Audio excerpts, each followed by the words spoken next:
Hi, Bob. You hear me, Bob? You're muted. Yeah, now you can hear me. Yeah, I hear you loud and clear. So you're in Atlanta? Yeah, I have my cousin who's like 9 months younger than I, and we were like this, as Oh kids. yeah, I've got those cousins too. And she had lung cancer last year, and now it's gone to her brain.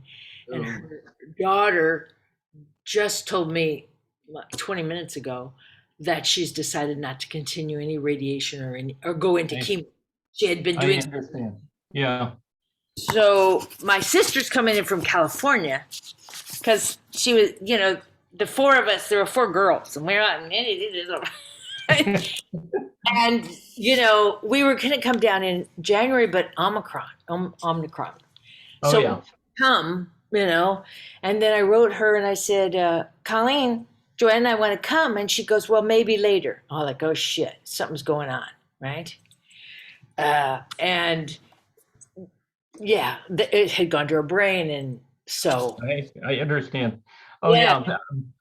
My father was one of five, four boys and a girl, and because of World War II, it kind of kept people from having kids early. But right after the war ended, all the brothers got married and started having kids. So between 1945 and about 1952, 54, there was a whole bunch of us for our first cousins. Oh, yeah. And so we've been close and we have reunions. Now everybody's kind of scattered around. We've got kids, we got grandchildren, but we've started back in the 70s having family reunions every couple of years. Well, good. And so we get together someplace. And this year, we were going to have it last year. And one of my cousins lives up on the St. Lawrence River in Alexandria Bay on the St. Lawrence. It's Oh, beautiful up there. So everybody's going up there the third week in July. It was supposed to be last year, but the same thing with COVID hitting, yeah. nobody felt comfortable traveling and staying in motels, the whole thing. Yeah, So, because I live on the East Coast, and many of them are on the West Coast. And okay. whenever I'd go home, I'd say, "Oh, we need to have a family reunion," and they say, "Well, Janice, you do it, right?" And we still have the house I grew up in, so we'd have it there, out in the country, Yep. uh, and we'd have 30 people. Now we have cousins have kids, and their kids maybe Oh, are married, and it was yep. like, who cares, right? And everyone else felt like they didn't have a big enough place. They didn't have this. And it was like, oh. Well, what used to happen, this was 30 years ago, but we were kind of in that same mode, but finally there were just too many people. And so it would be at somebody's house and people would stay in hotels because Yeah. before we had all sorts of arrangements there. And so people started staying in hotels. One thing that did was for the host, it gave them a few hours to get everything cleaned Hello. up and loaded up and ready for the onslaught the next day. So depending on um, what exactly we do, how we do it. We used to have a softball game every year or every time we did it, but then some of us got older and older and older. So the softball games have kind of faded into the sunset. But this year we're going on a cruise on the St. Lawrence. Ah, that Nice. sounds good. We did that probably, must have been 30 years ago, 25 years ago. Uh-huh. And, so that should be good. And plus just getting to see people. And now what happens, our kids got to know my first cousin's kids. So the second cousin started getting to know each other. Yeah. And what happened last fall is some of the second cousin women who are now anywhere in their 30s and 40s went away to the Poconos for a weekend. Oh, And so that was great. That was kind of like getting the next generation. And now the generation after that is getting to know each other. So that's good. yeah. That's always great. Great, great, great. Um, it's like if things are going to happen, things are going to happen. So my laptop, I had this contraption that had my extension cord on it, and now I can't get the cord out. So I also have my iPad here. So I'm going to be on both unless my okay, in case my Now, what happens, you have made me the co-host, I believe. I'm pretty sure that I've got share screen here. can you try it? Sure.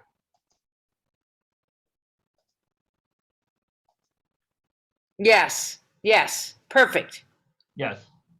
That's what we want you to be. What's that? That's what we want you to be as the co-host. Okay. So you can do that. Otherwise, So, you can't, then it's a mess. yes. So let me just stop sharing. Now, normally for club meetings and things like that, somebody has a whole bunch of announcements to make at the beginning and things like that, and then we get going. Is that going to happen? No, Oh, okay.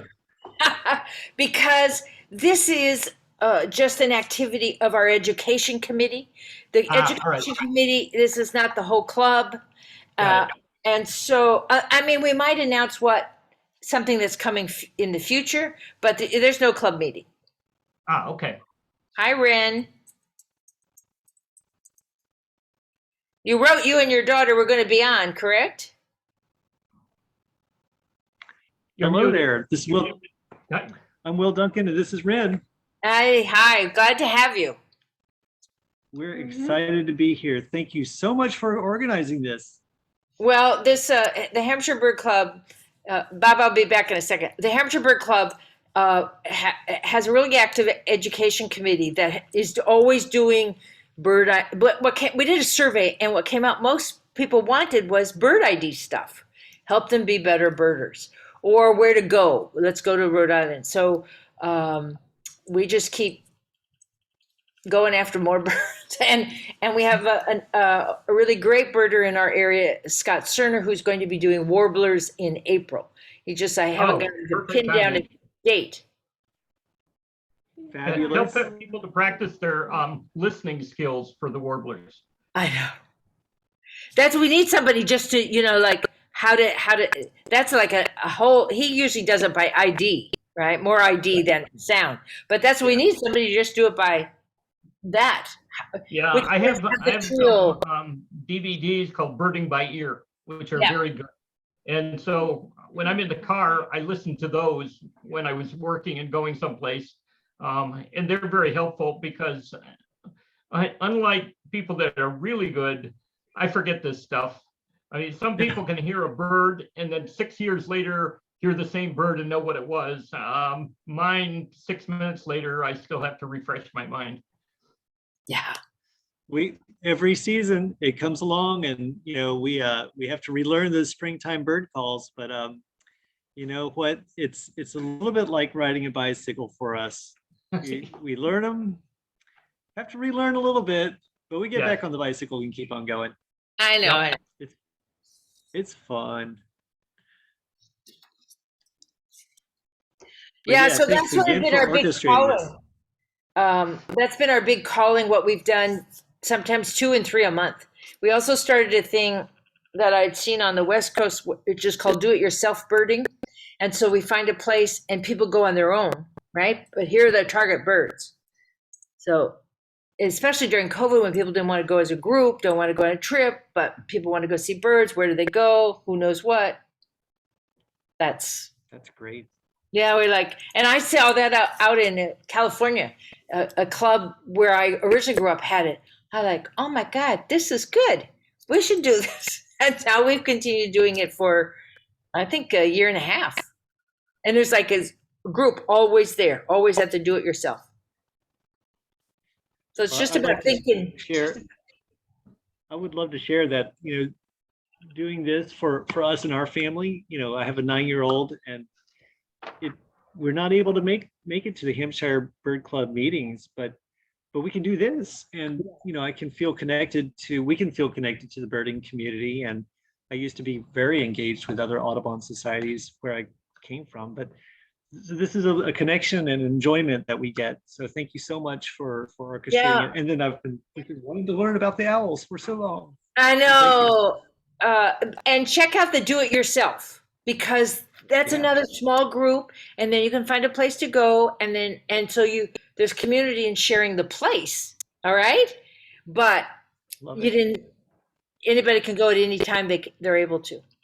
And if you want to do the March one, email education@hampshirebirdclub.org and put in the subject line DIY, and I'll send you all the information about where we're going in March. And then we meet beginning of April to talk about what we saw in March and to get the new April location. Yep.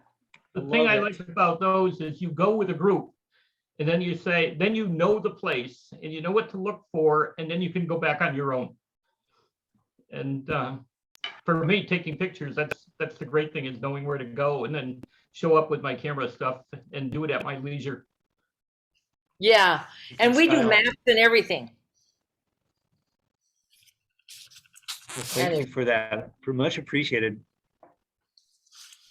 It's been a We- lot of fun, the DIY. Yeah. Yeah, lots and lots of fun. Also, I might mention that I have a young friend, a 10-year-old birder who lives in my neighborhood, and we're always looking for good people to go out with, especially now that warblers are coming up. So we should be in touch. That would be fun. Thank Yep. you. Mhm. Definitely.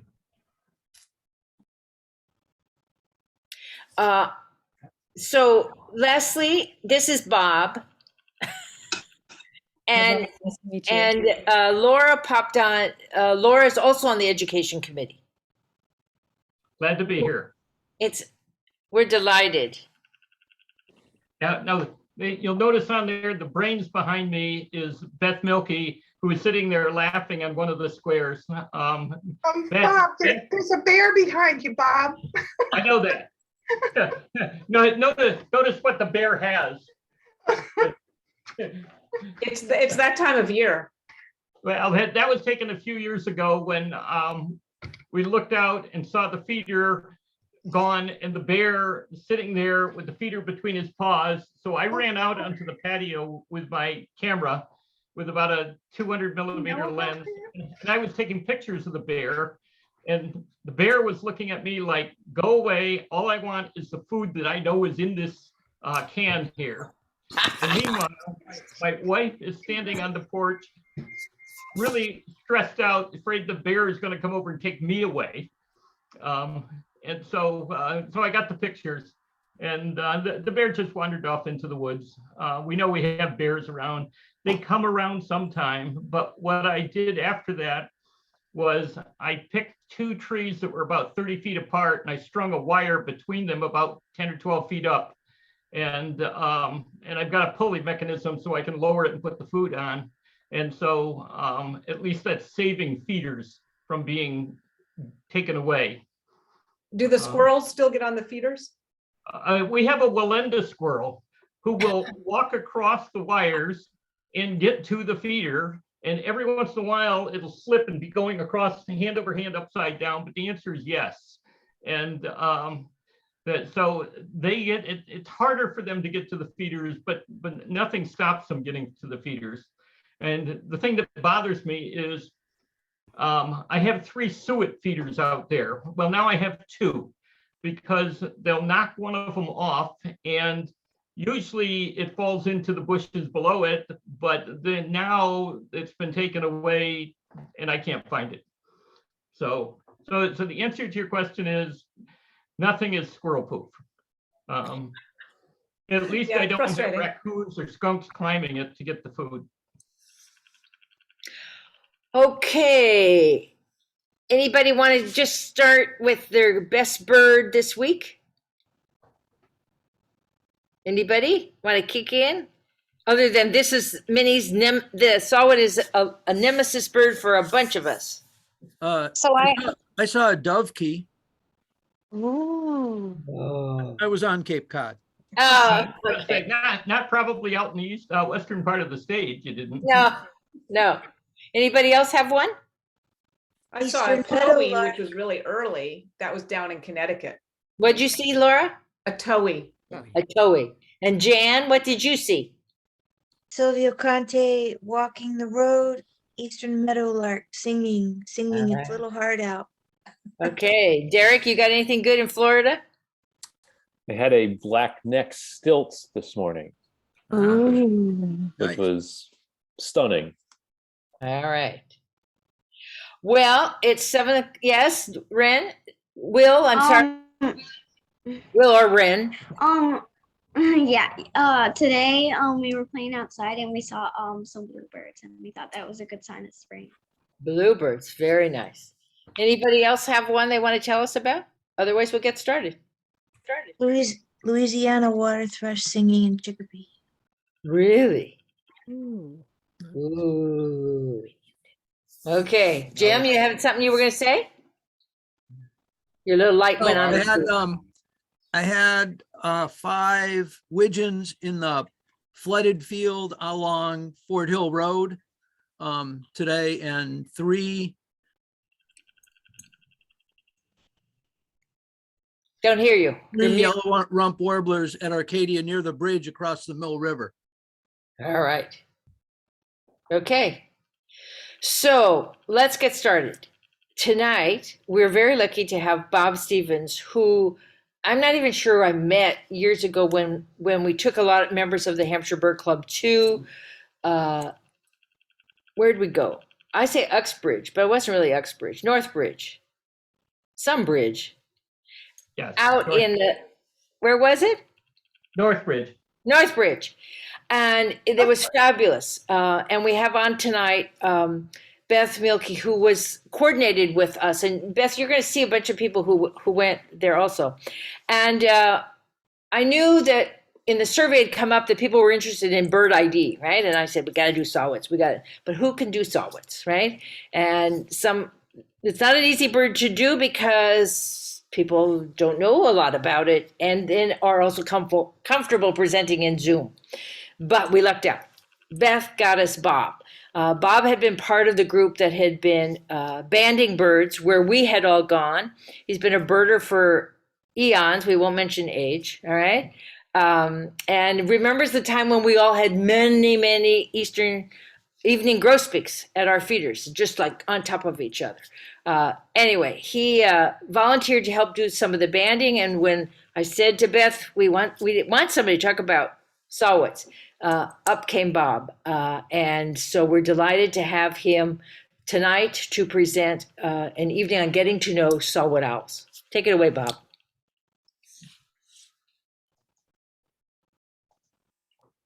Good. I'm happy to be here. So we're going to talk for the next 30 or 40 minutes on Saw-Whet owls. And first, this may look familiar to you guys. And I took the picture. I think you can see my cursor, can't you? Yes, we can see your cursor. Okay.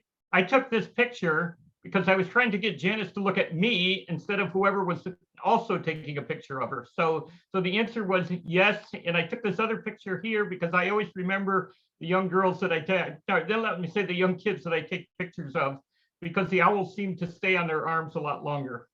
So what we're going to talk about is just go over the Saw-Whet owl, where they live, the special features of the owl to survive, and then the Saw-Whet owl migration, where they go from, where they go to, who migrates, and what we've learned from studying all the migration. So this is our Saw-Whet owl. This is my little buddy here, who's about the same size as the Saw-Whet owl, maybe a little bigger.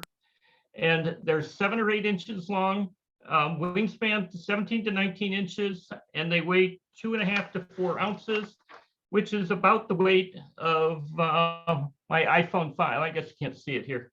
Let me just get rid of my background video here. I'm going to stop sharing for a second. Okay. I'll be back in a second. Change my bear and get rid of him. What I find with Zoom is it doesn't like it when you try and do anything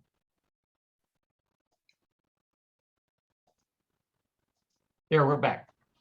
So they weigh about the same as my iPhone 5, which is close to about 3 ounces, 3.5 ounces. The female is larger than the male, and they live in the wild about 6 years or less, and we'll talk about that. North American population is somewhere between 200,000 and 2 million, and depends on where you look. But part of the problem is counting them because they are elusive, as we all know.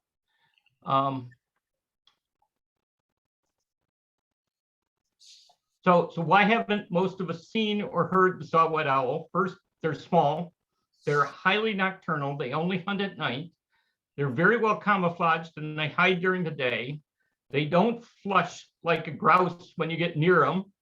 Most of them breed north of us in the oak pine forests of Vermont, New Hampshire, Maine, and into Canada. They don't come to our feeders where we see a lot of birds, and they don't make any sounds except in a 6-week mating period in the spring when they'll make a sound like this.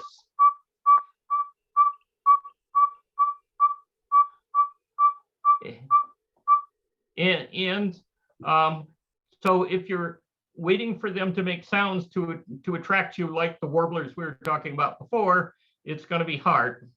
One of the things that we found banding is they make a variety of chirps and other noises in the forest. So what I like to do is do a comparison to the other birds that we see. The saw-whet owl, as I showed you, was 8 inches long, 17-inch wingspan, and weighs 3 ounces. Barred owls, which are most common around, we hear them, you stick your head out in the winter night, you'll hear something like this. The barred owl is a lot bigger and actually will go after and catch saw-whet owls. The eastern screech owl, which is also a common owl that we see around,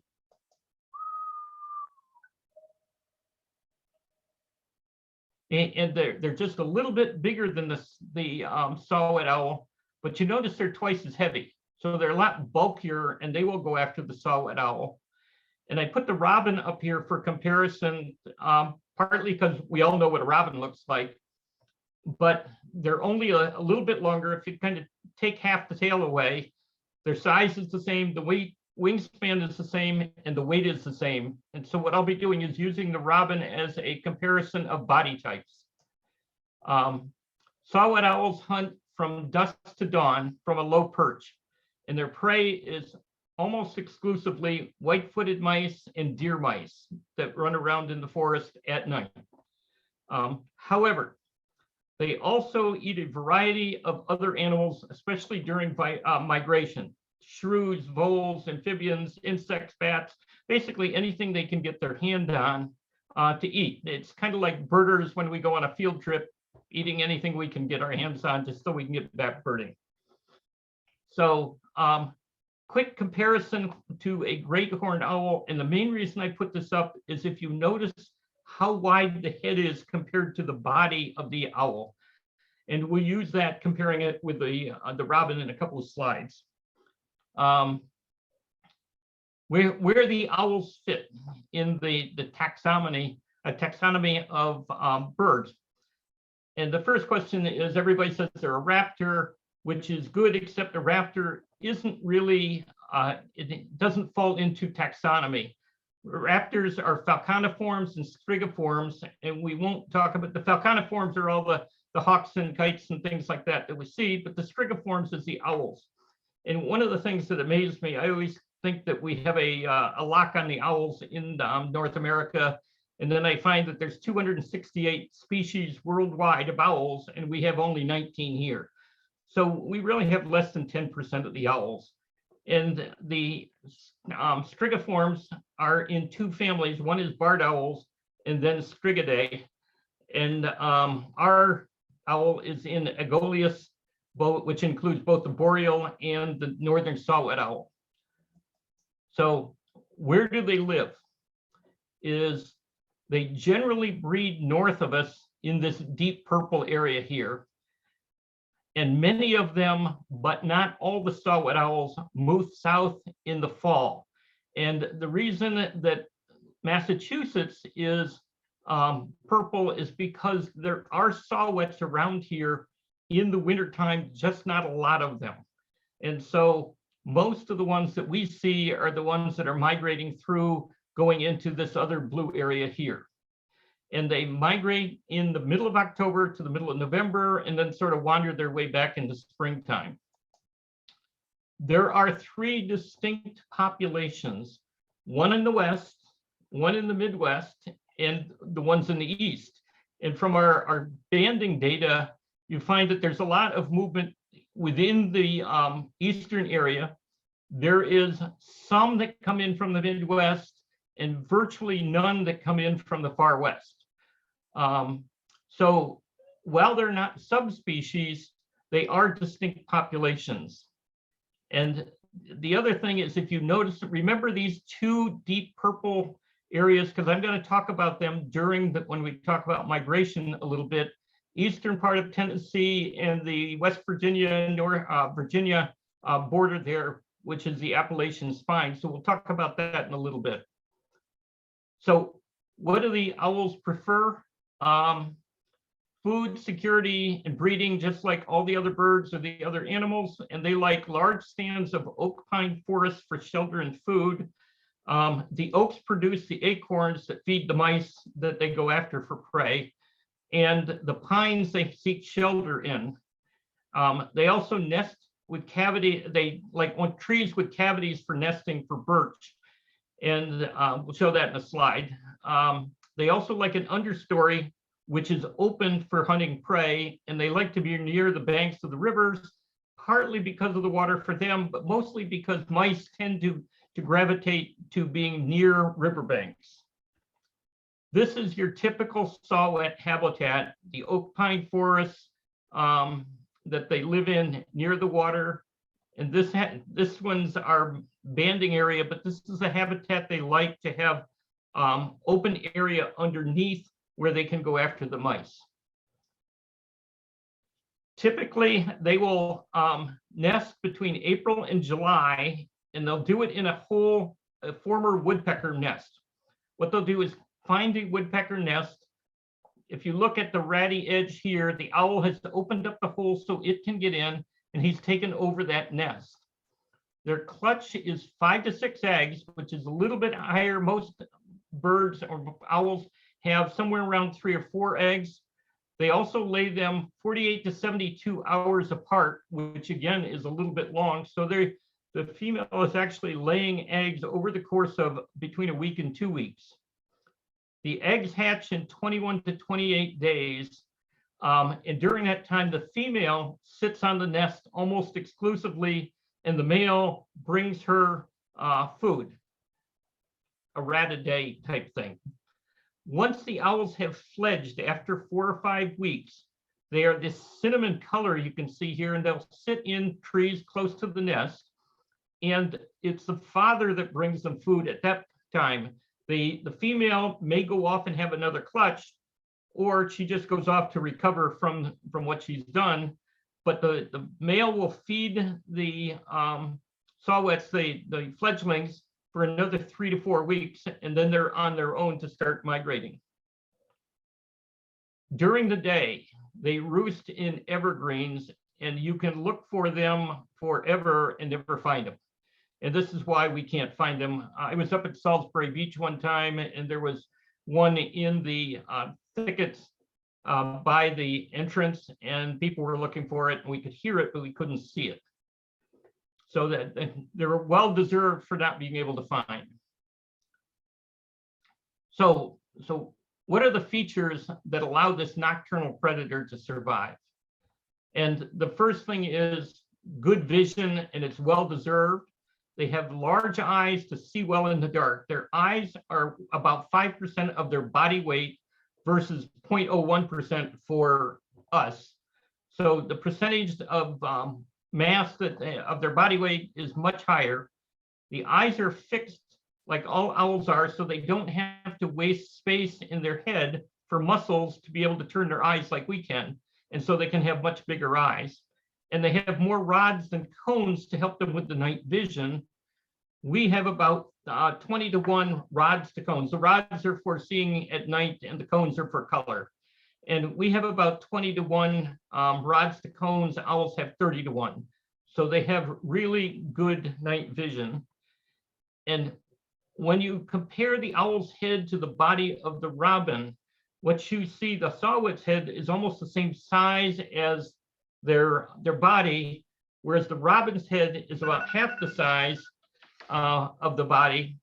And so much greater proportion of their body type is dedicated to the head and the eyes to be able to have that well-deserved reputation of seeing at night.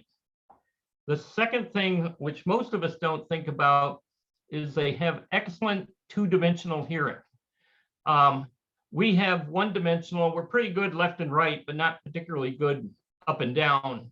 And so they have the facial disc that we all think of as funneling light in actually funnels sound into the ears. And then they have a large ear opening, but one ear is located higher than the other. So that gives them the up and down directionality of being able to locate and track the mouse when it's on the ground. The other thing is the owl can process sound 10 times faster than we can. So if you hear something like this, we can hear it, but it's hard for us to tell where it is. Whereas the owl can not only hear it, but it can tell where it is. And then when it's flying toward the mouse, if the mouse moves, it can hear it and make a correction to be able to continue to go after the mouse. So, so this is the ear. When you peel back the skin, if you've ever been to the banding, you peel back the flap on the ear. The blue is the back of the eyeball, and this is the opening to the ear canal on the one side, and it's proportionally much larger than ours to be able to bring the sound in. So what happens when the owl is sitting on a perch, it actually hears the mouse first and goes after the mouse with its good hearing and good two-dimensional hearing, and then it picks it up with its eyes so it can fly in and actually catch the mouse. The next thing that they have is silent flight. The last thing that the owl wants is to make noise like a mourning dove does when it takes off. You hear the whirring of the wings, and they don't want that. The mourning dove does it for alerting other birds of danger, but there are several features of the wings which the owl has. These leading edge serrations on the edge stop turbulence on the front part of the wing, and the turbulence is what would make sound. So the first thing is you stop the turbulence. It has a very fine velvety coating on their feathers so that there's laminar flow over the wings to keep it from making noise. And then they have a soft fringe on the trailing edge. All of these provide it with silent flight. So when we hear about owls and you can't hear them flying, this is why they can take off and not fly. So our owl now has been able to hear, detect, and track the bird and fly down, or not the bird, but the mouse, but to fly down and get the mouse. And that's where its little talons come into play. And the talons, they have 4 talons on each foot. And so when it is flying, it has 3 in the front and 1 in the back. And then after it catches the mouse, it will bring its little talon around. So then it has a 2 and 2 configuration so it can hold on to the prey securely. And it puts those talons into the mouse and it can hold on to the mouse very secure. Each talon also, or each foot also has these pads to help them hold the prey. And they're soft pads. And so what happens is the talons pull the prey toward the pads, and it just locks them right in there so they don't come off. And so the mouse has now, or the owl has now flown down and grabbed the mouse. And the next thing it wants to do is carry it away to safety. And they have these long, broad wings to help him carry it away.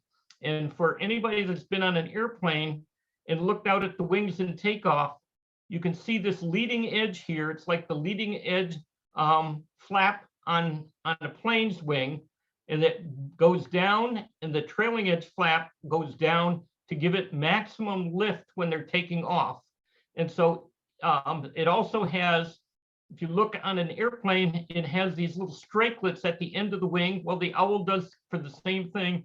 And all of this is to give the owl maximum lift when it's trying to lift off this mouse, which can average up to about 30% of its weight. So it'd be like one of us trying to take off and fly when we're holding a 50 or 60 pound weight.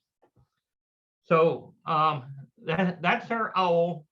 And he's really built to find, detect, catch, and carry away the white-footed mice in the middle of the winter time, on the floor, and then they'll eat the mouse over the course of the next day or two.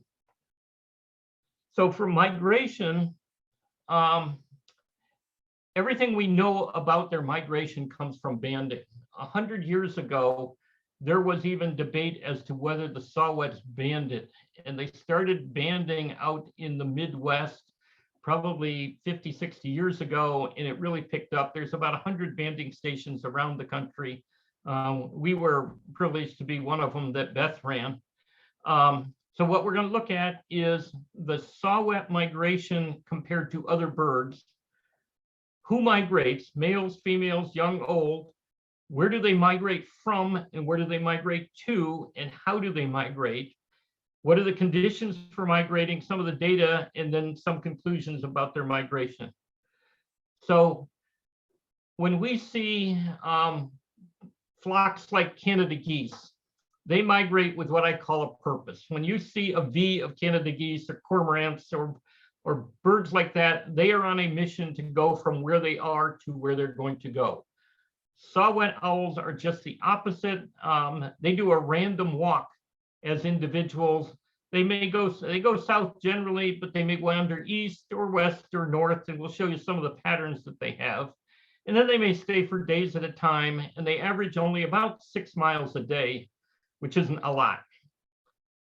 One of the reasons I pointed out those 2 little spots on the map in the eastern part of Tennessee and West Virginia and Maryland is the Saw-Whet owls there migrate from the top of the mountain to the bottom of the mountain. Roan Mountain in Tennessee is as tall as Mount Washington. I think it's 3 feet shorter for bragging purposes. But the Saw-Whets there that they band will spend the summertime up at the top of the mountain and then migrate down the mountain and then go back up as springtime comes. So that's why they have these populations in those 2 little purple circles that purple areas that I showed you, where they're year round. It's because they're only there migrating up and down the mountain, as opposed to other Saw-Whets that are migrating greater distances. And during migration, they'll always migrate at night, preferably with a clear, dark sky. We'll talk about that a little bit more. When they're not migrating, they're hunting for food at night, and then they sleep all day. So again, they're very difficult to find, and the only time I've really seen them is when we've been banding. So the question is, who's migrating? And so what we want to do is find the age determined by the wing feather coloration, and the sex is determined by a combination of the wing chord and the weight.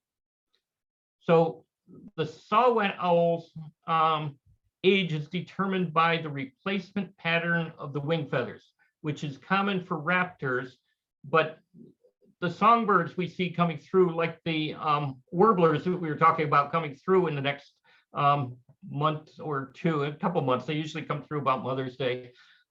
They have their breeding plumage on, or it's called the alternate plumage, which is only during the breeding season, and then they turn into, they molt again to turn into a less conspicuous color.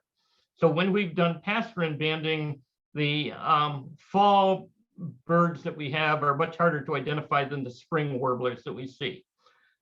For the raptors, up to age 3, we can tell a saw-whet's age by the pattern of the new and the old wing feathers. And after age 3, the most reliable way to tell the age is through banding. So here, if you haven't been to the banding, this is a hatching year owl, and you can see all of the primary and secondary feathers along here are all the same chocolate brown color, nice and dark, and they're new feathers, of course, which you'd expect for the hatching year. The older owl has replaced some of the feathers. So you have the older feathers, which are this lighter color, and then you have newer feathers, which are darker color. So you have these patterns of light and dark feathers and light and some more dark feathers and a couple of light feathers back here. And that tells us how old they are. So when we band them, we can tell whether they're a hatching year or a second year or a third year bird, or let me say third and beyond year bird. And so that gives us an idea of when we band them, how old they are.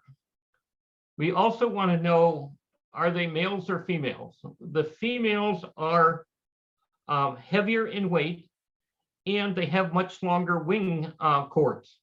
So we have this grouping of males that were in the 80 gram area, and we have the females, which tend to run, ours ran between about 100 and 120 grams. So what would happen is that would tell us, are they males or are they females that are migrating? And it would tell us their age. So the question of who's migrating from year to year, and we found a lot of variation. 85% of the banded owls are female, 4% are male, and then there's the rest of them that are in this gray area that's in between. And there's some theories about why we get so many females versus males. And there's data to support all the theories, so there's no pat answer. First thing is that call I played for you is a male mating call. So one might say, even though you're 6 months away from the mating season, the females are attracted to it and they come down. In addition, the males stay near the breeding grounds, so that would mean that there's more females that you can get than males, because the males are, like all the other birds we have, wanting to claim their territories. In fact, our red-winged blackbirds just came through, the males came through a week or so ago, and you can hear them all claiming territories. And then the third theory is that the males take a more coastal route to migrate, and so they go down the coast, whereas the females are more inland. And so there's data to support all of those, and the reality is we don't have a pat answer. As far as the age goes, 54% of the owls that we banded are hatching year owls, but there's a significant variation from year to year.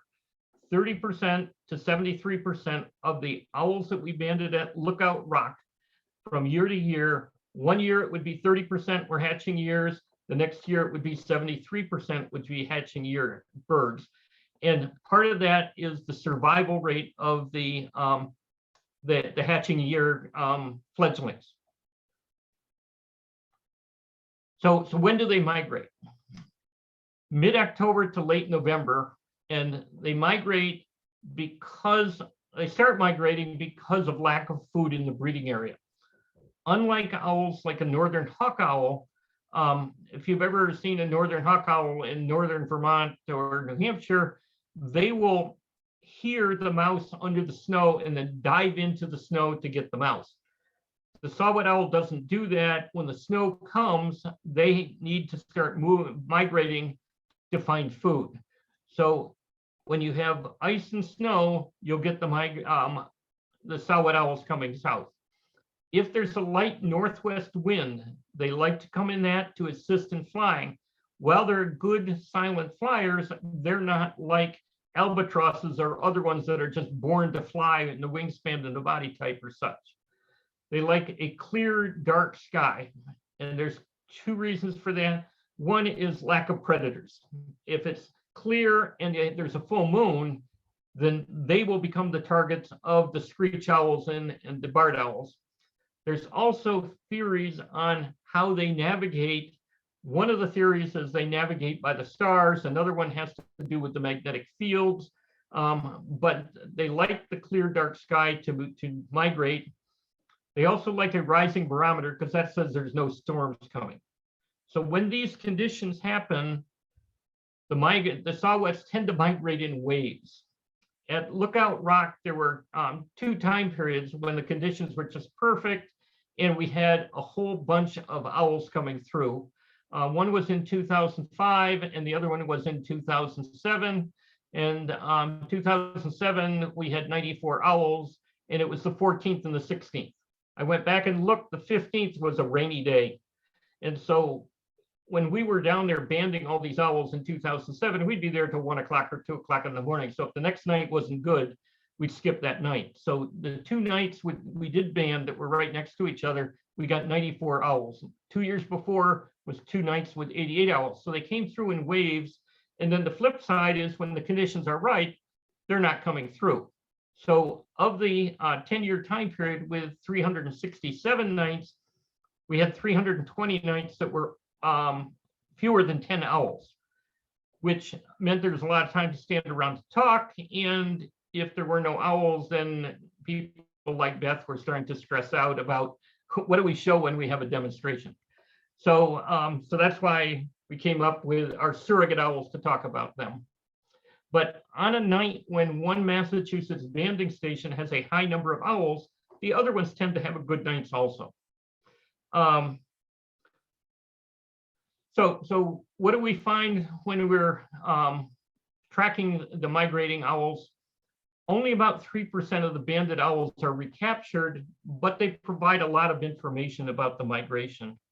And what happens, one of the things we're looking for from migration is recaptures within the same year. We want to find out the direction and the distance they're traveling, how long they stop and stay over. And if we find frequent recaptures from the nearby stations, we will be able to tell within an area how much they're moving around. And occasionally they move from south to north. And we'll talk about that in a second. The recaptures from following years, subsequent years, they show the full range of migration, and many of them are reported in the general area where they're hatched. It shows us where they've been, where they got banded, and it shows us the potential lifespan in the wild, which is 4, 5, and 6 years. Typically, through the 100 banding sites, there's about 8,500 saw-whet owls that get banded in an average year throughout the US. In a good year, that goes up by about 20%. In a poor year, it goes down by about 20%. So the range is between 6,800 and 10,600 owls. If we look at the recapture map after more than 1 year, the top chart is owls that were banded someplace else and we recaptured them at Lookout Rock. And the bottom is the owls that we banded at Lookout Rock and they were captured someplace else. But if you notice, most of the owls that we captured that were banded someplace else were in that eastern population group. We had 1 from Kentucky and 4 from the Great Lakes. And so the rest of them were ones that stayed within that group, probably were born up in here somewhere and migrated down here and then got banded along the way, and we got them the second time around or the third time around. The ones in the Great Lakes, my belief is they wound up nesting somewhere up here and wound up coming around the Great Lakes to us as opposed to finding their way across, because the jumps over the Great Lakes are pretty hard for a saw-whet owl to make it across the wider part of the Great Lakes. The owls that we had that were banded at Lookout wind up in the same population area. They would go down to the south, they'd come up and they might get banded, or they might get caught up in Canada. But most of them were around where we were. The same year recaptures, the same kind of charts. These are owls that were banded elsewhere and captured at Lookout Rock in the same year. And so what would happen is we had one that came in from Michigan, and we'll talk about him in a little bit. He's on our long range Hall of Fame category, but most of them are in the same group here. But what would happen is we would capture them the same year. And notice there were two of them, one from Rhode Island, one from Connecticut, that we recaptured the same year in Massachusetts. And the belief is they came through by us, went down to Connecticut, couldn't find any food, but got captured and netted and banded down there, then came back to Massachusetts to where they had the last food. Similarly, our owls that we banded in the same year were captured in Connecticut, Rhode Island, and New York, and within the same year. So one of the questions that we were looking at was, when they're migrating, how long do the owls remain at one location? One of the things that happened during the banding is we would periodically get an owl later than the same night that we recaptured it. And what we would do there is just weigh it to find out if it's been eaten, or if it's been eating any mice, and then release it. But the ones that were interesting are the ones that we recaptured not the same night, but subsequent nights. And then looking over the years, what we found was in years where there's a lot of owls, they don't remain very long. 2007 was a record year, and we banded 270 owls at Lookout Rock, and we had only 4 recaptures the second time. The theory is that there was so much competition for food that the owls just kept migrating south. However, in other years, where it's average or below average number of owls, they tended to remain in the area there for up to 2 weeks or more. And most of them are recaptured about within the next week. And then most of the rest are after 1 to 2 weeks, but a couple of them hung around for more than 2 weeks, and we recaptured them a second time. So it's interesting looking at how they react and how they pattern of them is. Beth put together our Lookout Rock Hall of Fame. Everybody has to have a Hall of Fame, but this we have what we call the long distance runners. This one was the one that was banded as a hatching year at Whitefish Point, Michigan in 2005. We are 735 miles away from Whitefish Point, Michigan, and we recaptured him 2.5 months after he was banded. And so he averaged about 10 miles a day if it was straight line of sight. And you figure it was a lot less than that because he would stop and wander and grab something to eat. This one we recaptured the following year. It had been banded in Clam Lake, Wisconsin, which is 990 miles away from us. And this one was the one that was banded in Louisville, Kentucky. And he went 800 miles in 2 years. And what's interesting was 2 weeks before we captured him, Drumlin Farms also captured him and recorded as having captured. And then he came kind of southwest to us. We had 2 that were 6 years older. This one was banded in as a second-year bird in 2003, and we recaptured him later in 2007. So he was 6 years old at the time. And then this one, we banded as a second-year bird in 2010, and it was recaptured in Quebec in 2014. And then our mouse-eating champion, we recaptured, and this was the heaviest one we had that weighed 120 grams. And we estimated the weight gain from one meal was about 10% of his body weight, which is a lot to be eating. So from the same year recaptures, what we found is that the migration is not a quick flight from north to south, but a meandering weeks-long journey southwest or southward with a stopover for food and rest. From the recaptures from the prior year, while some of them die before their 3rd year, we would get a number of 4th, 5th, and 6th year owls to recapture. over the several year time period, the data from us, from our banding and from other people's banding shows the full range of potential movement, going from Canada all the way down to East Coast and down into the Carolina, Tennessee area. They have been found as far south as the northern parts of Alabama and Georgia. So there are places that people didn't realize there were. And then in looking at the recapture data, it shows the isolation of the recapture groups, and almost all are from the group that the banding site is located in.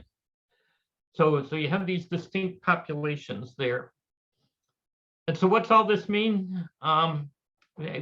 Everybody goes for the cute and cuddly and likes the pictures and everything like that. But the saw-whet owls have a brief but a very complicated existence. It depends on having extensive woodlands for food and shelter. And so even though their migration is erratic, but very dependent on having appropriate forests, both through where they're nesting up in New Hampshire, Vermont, and into Canada and into Maine, they need forests going down through Massachusetts, New York, Pennsylvania, so that they can go from spot to spot and get food. So the message is conservation at all levels is vital, not only for the saw-whets, but for all of the other wildlife. And this was the banding team. Here's Beth and Paul Milkey, who were the ones that did the vast majority of work, held it all together. But this was the team that was there for several years, had a great time. And I also wanted to give a thanks to the Blackstone River and Canal Heritage State Park for their support of the saw-whet owls for our banding project. They were very cooperative. And again, thanks to Beth and Paul. I banded with Strickland and Dr. Brandy Van Roo at Framingham State University. And you just stand there and it's like absorbing all sorts of knowledge with them. If you get a chance to go out and be around these quality banders or these kind of birders, you'll learn a lot. And I want to thank all the saw-whets for their participation. And so I'm available for any questions. Somebody sent this to me.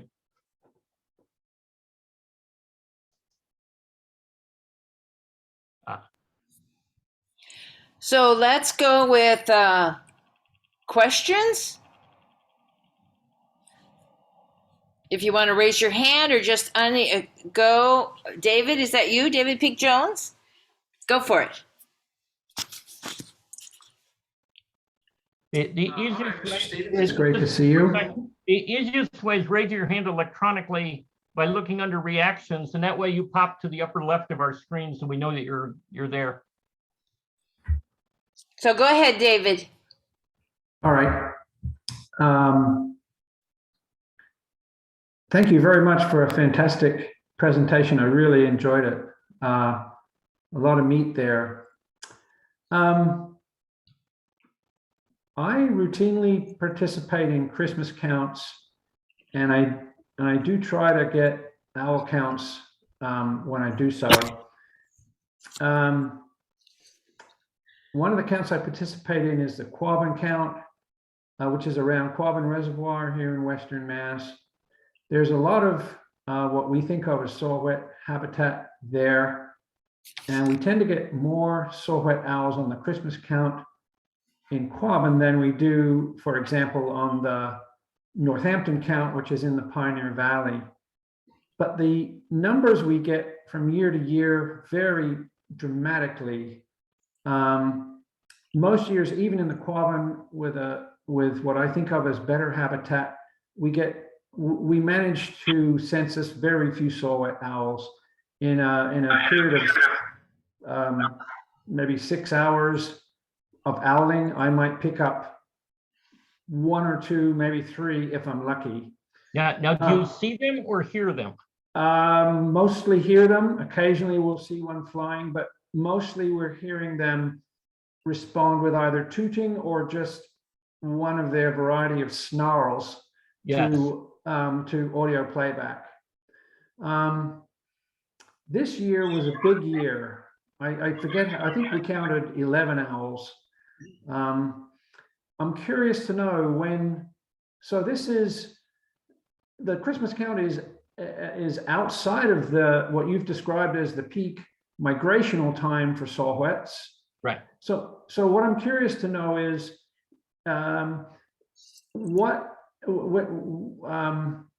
it seems that we have very low numbers of Saw-Whets that overwinter beyond the migration period here in Western Massachusetts.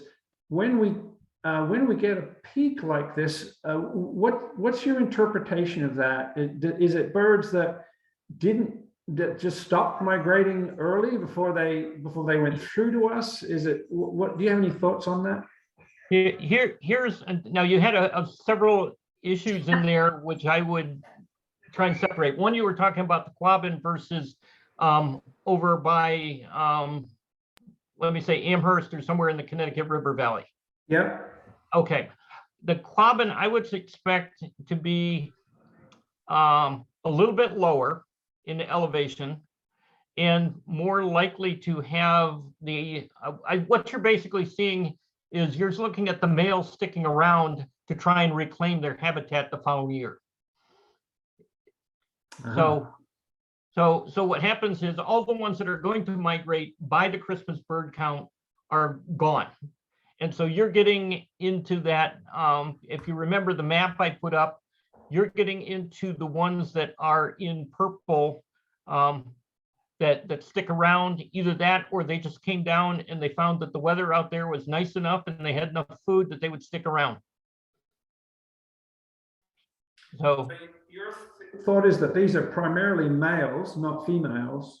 Well, again, you'd have to catch them in order to. Yeah. If you hear the call, like the one I played, obviously they're males, but they're not likely to be making that call in the wintertime. They may be responding to you with the lures, with you putting out the calls, but it's different without capturing one and without finding the weight in the wing cord.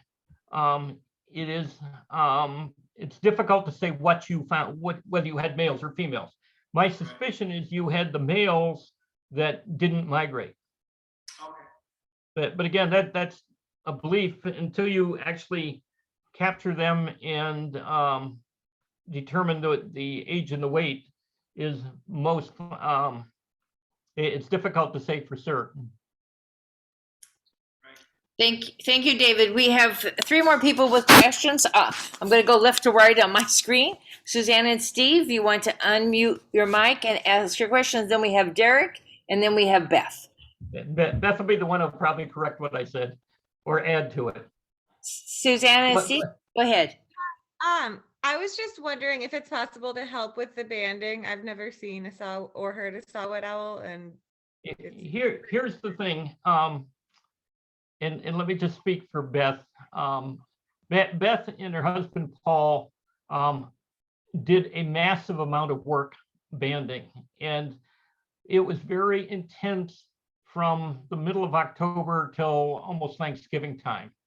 And after doing it before, I did it for 10 years, they did it for another 3 or 4 before, it just sort of, I don't want to say wears on you, but basically we cut back a lot. And so the opportunity there was not as, it wasn't the same opportunity that we had for the time period that we were doing it. Other places, if you find other banding sites, there's one up in Williamstown, but depending on where you live, I don't know if they have volunteers. Drumlin Farm certainly does, but again, we're getting a fair distance away from where you might be for going to see the banding. But if you ever get a chance to go and participate or witness the Saw-Whet banding, I would absolutely encourage you. It is unbelievable to do it in the woods and actually see and hold these little guys and watch how they're taken out of it, if I can get the lighting right. Watch how they're caught in the nets, how they're extracted from the nets, the banding process, and then the release process to go through. So, and that's not a pat answer. 7 or 8 years ago, I would have been able to say, hey, here's exactly what you do. Okay, thank you. You're welcome. Derek? Yeah, question. So you'd mentioned early in the presentation that they're audible really for only those 6 weeks during the mating season. Can you talk about what 6 weeks those are? And I think they're a little before where we are right now, but any insight you have on that would be super appreciated. Usually it's April into May when they're trying to mate.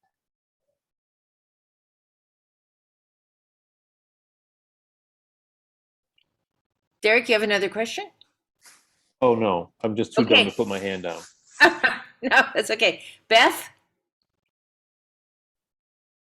Audio and Yes. video. Hi, Janice. It's wonderful to see you. We shared some really good times together. It's good to see you and the group again. It's fun. Good. I was in Zoom, we just now got a camera and a microphone, so I wasn't up to the Zoom thing, but it's great fun. A couple comments. Bob, you're doing great. But about the 11 owls this year at Quabbin, I don't know. It could have been another big year for Saw-Whets, and so the number there that might partially explain the number. They could actually be residents. Maybe they had a great year locally. And because we know that there are some Saw-Whets that live in Massachusetts, and that could be why. Our Christmas bird counts in this area, I'm in south central Worcester County. We might get 1, maybe 2 Saw-Whets, but that's, and some years none at all. So I think you're in a great spot for having them live there. And about and they might start actually calling earlier because we know owls, great horned owls are mating now. Owls, I think, I can't say all of them, but many of them in this area start looking for mates in January or February. And so that could explain why you might hear them at late in December. And as far as the banding, it's very hard to find other places that do Saw-Whet banding. But since many of you are birders, I don't know if you're aware that Joppa Flats has songbird banding in season in the spring and probably fall as well. You have to, of course, call ahead, and they arrange to have, they may even have certain days when they have visitors, but there are also a couple of places in coastal Connecticut which probably is too far for you to travel and get there at 6 o'clock in the morning or whatever for songbirds. But there are some places that have banding. And if you're a birder, it does open a whole world of opportunity. You learn so much about the birds. And Paul and I weren't really even birders.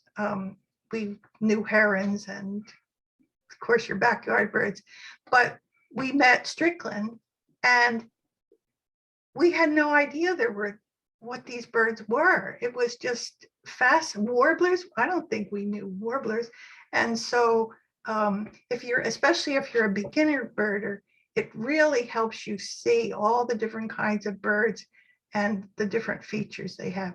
Anyway, I'll be quiet. Go ahead. Thank you, Beth. I wanted to just mention something, and then we have Fairfax has a question.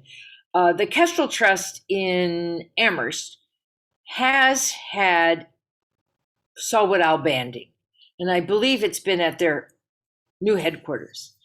But they do it as a fundraiser, and I'm willing to contact them and say, could they have all right, so they're going to do a fundraiser for them, but could they have it that it's HBC members, this one gathering?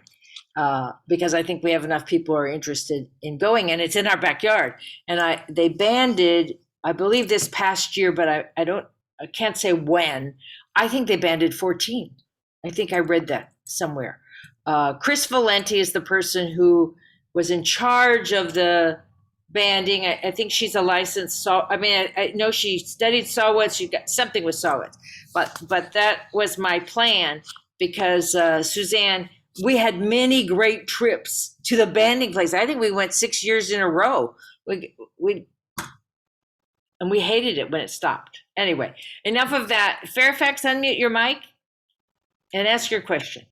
You know, Janice, it was a distance we had to travel too. This is Jeff. Fairfax and I are sharing her computer. Oh, okay. So it's we're 2 for 1. It's whatever pops up on the screen. The question I had was in regards to you. One of the criterion that you had mentioned for migration was, high pressure, to, indicate that there's not really any storms and all that. Do saw-whets have the ability to detect barometric pressure changes?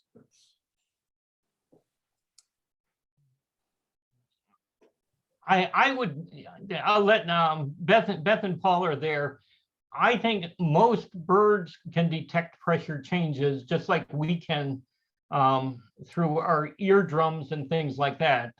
So I would think any animal has the ability to detect pressure changes. Whether they consciously think that, gee, there's a high pressure front coming through and therefore I can go fly, it probably isn't that level of sophistication, but it's kind of like, well, the spirit moves me and there is, because it's high pressure and I got this nice wind and the sun is not, the full moon is not out. I would think it's more along that kind of thing that says, yes, the conditions are right. It's time for me to move on and I don't have any food, so I'm on my way. Okay, that's good. Thanks. This is Paul and Beth. One thing you could mention is in the springtime, songbirds and owls, they migrate in front of the cold fronts. They migrate when the wind is blowing from the south. They take off before the pressure changes. They know, they feel what's happening and they know the wind is going to help them. And in springtime, they're flying into the storms or flying towards the storms, but they have the wind to help them get further north. So yes, they do have some way of telling the migration, the barometric pressure changes. And again, remember, they're flying at altitude. Why don't they run into things? They fly as high as it's safe for them, so they don't run into anything. And they must, when they come down, they must feel the difference in pressure when they come in and fly into our nets. They have changed the pressure drastically. Thank you. Anybody else have a question or comment? There was a comment, Bob, I'm not sure if you saw it, that from Jan Lamberg, that she really appreciated the info about the symmetric ear positions. Yes, last time I've been in the parking lot, hitting the remote on my car phone or on my car fob and listening to a beep and not being able to tell where my car really is. I keep thinking, I wish I had the ears that an owl has. And the other comment we have is one of our members, her hometown is Northbridge, and she took many of her high school science classes to the bandings years ago. This is Melissa Eldridge. Melissa, do you want to say more? No, just that it's good to see you, Bob, and Beth and Paul. I've been out birding with you. I did a couple of Christmas bird counts with you. So now I'm out here in Western Mass, and thank you so much. So good to hear you all. Thank you. Anybody have anything else? Oh, Janice, if you can go to that Kestrel, are they? I forget where they band. Is it Belchertown? Yeah, Amherst or right might around be Amherst. But Chris Vellante banded with us for quite a few years. So She so- started with Strickland. yes, so Songbirds, so yeah. we trained her, and that'll be excellent. If you can get there, it'll be wonderful to do.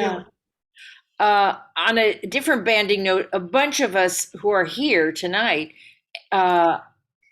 work with her on kestrel banding.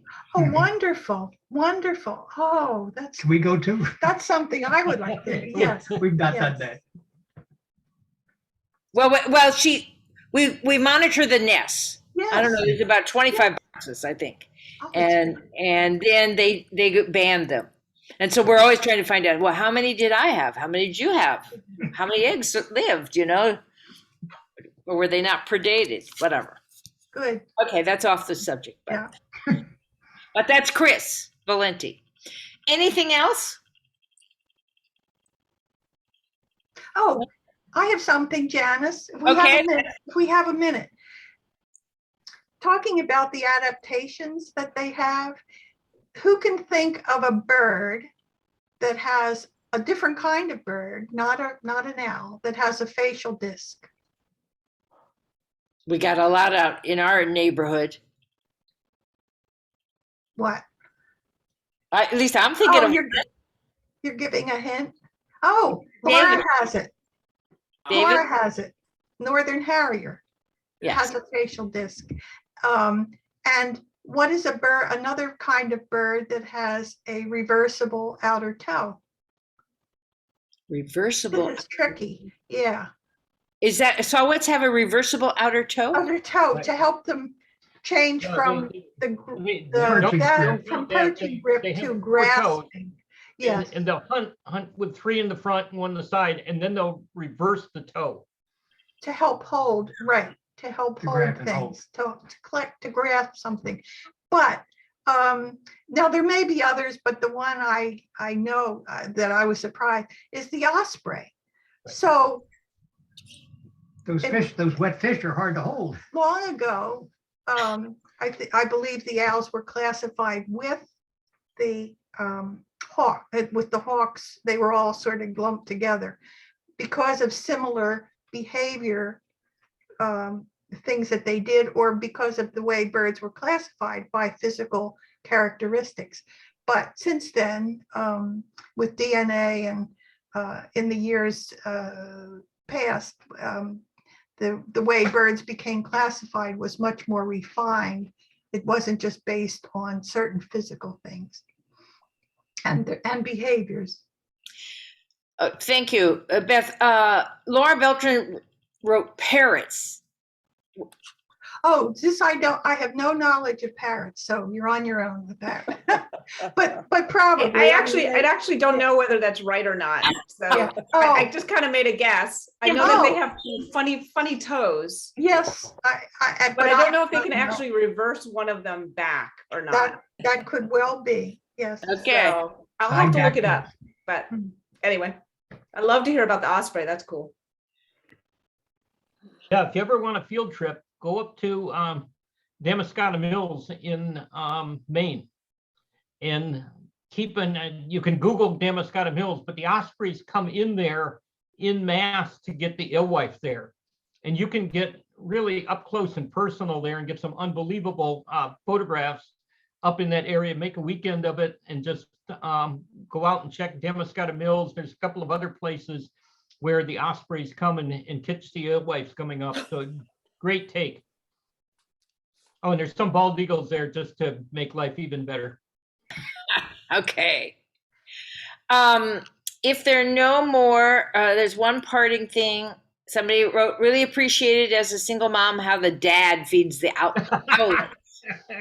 Here's something else. Here's something very clever. The female leaves the nest when the nestlings are still in there. She leaves them for about the last 10 or 14 days, and she has done all the cleaning of the nest. So she leaves. I think it gets so disgusting. You know, she leaves and they have to deal with it themselves, which, you know, is a very good learning experience for the men in the family, I'm sure. Hey, Beth, how would you have liked it if Paul, when you were home with one of your daughters, he brought you a dead mouse to eat? Half a dead mouse. No, you feed the family first. I know. Well, we can only anthropomorphize Yes. so much. So anyway, The owls, It the sounds- Saw-Whets tend to eat. They tend to eat only a half at a time. Yeah. Then they'll sit on the other half Oh, the next day. Well- In the winter They want time, to keep it, they don't want it to freeze. yeah, they sit on it so it doesn't get frozen, so they can eat it the next day. And we've seen that. okay. In our next newsletter, we're having a quiz on Saw-Whets. good. Well, if there's no more questions, I want to thank you very much. Leslie, do you want to announce what are the upcoming education? Sure. workshops? I'll come back on the thing. Well, we have a couple of things coming up. We don't have the exact dates. We do have our next DIY on April 4th. We are having a spring warbler session workshop with Scott Cerner. We don't have the date. Do we have the date for that? No, Jane? he's But been that's reluctant coming to up. give me a date. And we have a workshop on black vultures, which is going to be, I believe, May 20th. It's in May, and I don't Laura know the knows. exact date. But we have these will all be in the newsletter. And for anybody who's interested, these, as you probably could tell from the beginning of the session, these presentations and workshops are recorded, and they will be on the HPC website on the programs page, also on the education page. So you can always go back and review, especially if you're going to be tested in your next newsletter. But we have some great stuff coming up. And remember, if you forget everything we say here, check the website and you'll see which are the workshops coming up and how to register. It's pretty simple. Okay. Thank you so much, everybody. Thank you. Thank you all. Have a good night. Good night.